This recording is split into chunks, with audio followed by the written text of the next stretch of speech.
ਪੰਜਾਬ ਹਰਿਆਣਾ ਦੇ ਸ਼ੰਭੂ ਅਤੇ ਖਨੌਰੀ ਸਰਹੱਦ ਤੇ ਚੱਲ ਰਹੇ ਕਿਸਾਨ ਅੰਦੋਲਨ 2 ਨੂੰ 1 ਸਾਲ ਪੂਰਾ ਹੋਣ ਜਾ ਰਿਹਾ ਹੈ, ਜਿਸ ਵਿੱਚ ਫਸਲਾਂ ਦੇ ਘੱਟੋ-ਘੱਟ ਸਮਰਥਨ ਮੁੱਲ ਦੀ ਕਾਨੂੰਨੀ ਗਰੰਟੀ ਸਮੇਤ 13 ਮੰਗਾਂ ਸ਼ਾਮਿਲ ਹਨ। ਇਸ ਮੌਕੇ ਤੇ ਅੱਜ ਖਨੌਰੀ ਸਰਹੱਦ ਤੇ ਕਿਸਾਨ ਮਹਾਪੰਚਾਇਤ ਹੋਈ। ਇਸ ਵਿੱਚ ਕਿਸਾਨ ਆਗੂ ਜਗਜੀਤ ਸਿੰਘ ਡੱਲੇਵਾਲ, ਜੋ 78 ਦਿਨਾਂ ਤੋਂ ਭੁੱਖ ਹੜਤਾਲ ਤੇ ਹਨ, ਉਹਨਾਂ ਨੇ ਜਨਤਾ ਨੂੰ ਸੁਨੇਹਾ ਦਿੱਤਾ। ਦੂਜੇ ਪਾਸੇ ਸ਼ੰਭੂ ਅਤੇ ਖਨੌਰੀ ਮੋਰਚੇ ਦੇ ਏਕਤਾ ਪ੍ਰਸਤਾਵ ਤੇ ਅੱਜ ਚੰਡੀਗੜ੍ਹ ਵਿਖੇ ਸੰਯੁਕਤ ਕਿਸਾਨ ਮੋਰਚਾ ਵੱਲੋਂ ਇੱਕ ਮੀਟਿੰਗ ਕੀਤੀ ਗਈ। ਇਸ ਮੀਟਿੰਗ ਪਿੱਛੇ ਕੋਸ਼ਿਸ਼ ਇਹੀ ਸੀ ਕਿ 14 ਫਰਵਰੀ ਨੂੰ ਕੇਂਦਰ ਸਰਕਾਰ ਨਾਲ ਹੋਣ ਵਾਲੀ ਮੀਟਿੰਗ ਤੋਂ ਪਹਿਲਾਂ ਸਾਰੇ ਕਿਸਾਨਾਂ ਨੂੰ ਇੱਕ ਪਲੇਟਫਾਰਮ ਤੇ ਲਿਆਂਦਾ ਜਾਵੇ। ਉਂਝ ਖਨੌਰੀ ਮੋਰਚੇ ਦੇ ਕਿਸਾਨ ਆਗੂਆਂ ਨੇ ਇਸ ਮੀਟਿੰਗ ਵਿੱਚ ਸ਼ਾਮਿਲ ਹੋਣ ਤੋਂ ਇਨਕਾਰ ਕਰ ਦਿੱਤਾ ਸੀ। ਉਹਨਾਂ ਨੇ ਕਿਸਾਨਾਂ ਦੀ ਮਹਾਪੰਚਾਇਤ ਦਾ ਹਵਾਲਾ ਦਿੱਤਾ। ਹਾਲਾਂਕਿ ਸ਼ੰਭੂ ਮੋਰਚੇ ਦੇ ਆਗੂ ਮੀਟਿੰਗ ਵਿੱਚ ਸ਼ਾਮਿਲ ਹੋਏ।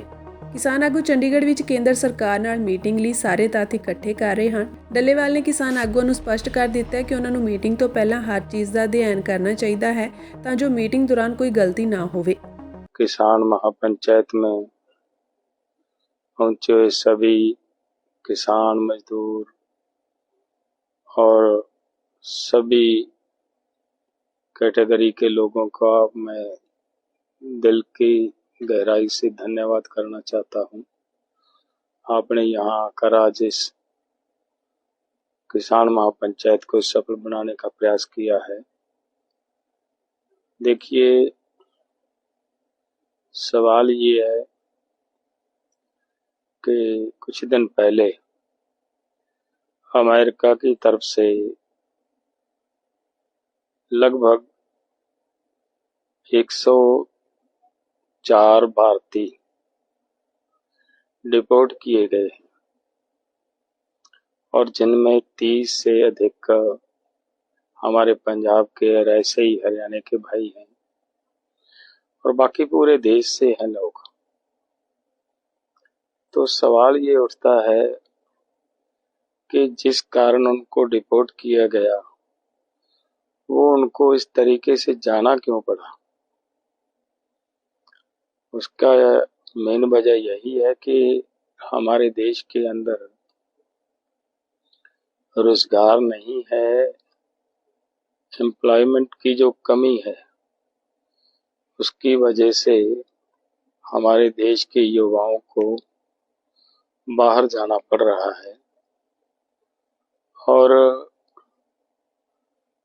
लोगों को एम्प्लॉयमेंट उपलब्ध करवाने में जो सेक्टर सबसे सक्षम है वो केवल एग्रीकल्चर सेक्टर है।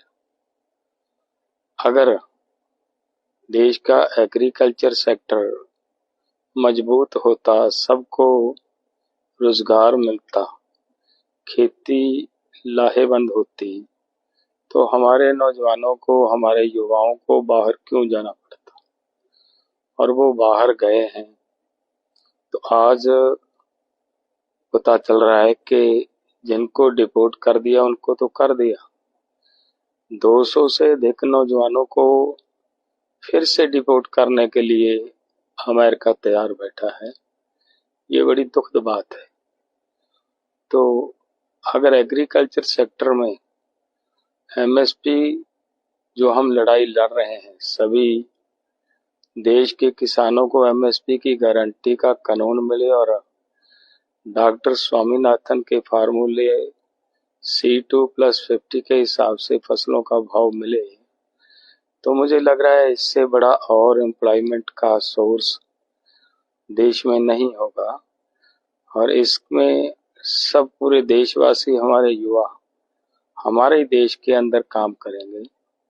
सो सरकार को हाथ जोड़ के निवेदन है कि इस सेक्टर को मजबूत किया जाए, एमएसपी गारंटी कानून और डॉक्टर स्वामीनाथन का फार्मूला लागू करके वो दिया जाए ताकि हमारे युवा बाहर ना जाए। और मैं ये भी बताना चाहता हूँ, पीछे 1 साल में 14,78,000 करोड़ रुपए का इंपोर्ट एक्सपोर्ट में कमियां बढ़ाया गया और यहाँ एमएसपी ना देने की वजह से हमारे देश के किसानों को नुकसान झेलना पड़ रहा है। अगर ऐसा 1 साल में इतना नुकसान झेलना पड़ेगा तो खेती सेक्टर लाहेवंद नहीं बचेगा। सो इसके लिए मैं सरकार से फिर से हाथ जोड़ के निवेदन करता हूं कि ये करें, और मैं देश के किसानों और मजदूरों और सभी उन लोगों को भी हाथ जोड़ के निवेदन करता हूं।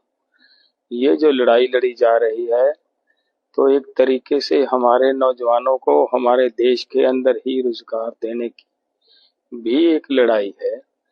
तो इस लड़ाई को मजबूत करे पूरा देश, सब मिलकर इस लड़ाई को लड़ें हम, ताकि हम अपने नौजवानों को जिस तरीके से बाहर से डिपोर्ट किया जा रहा है इससे बचा पाए।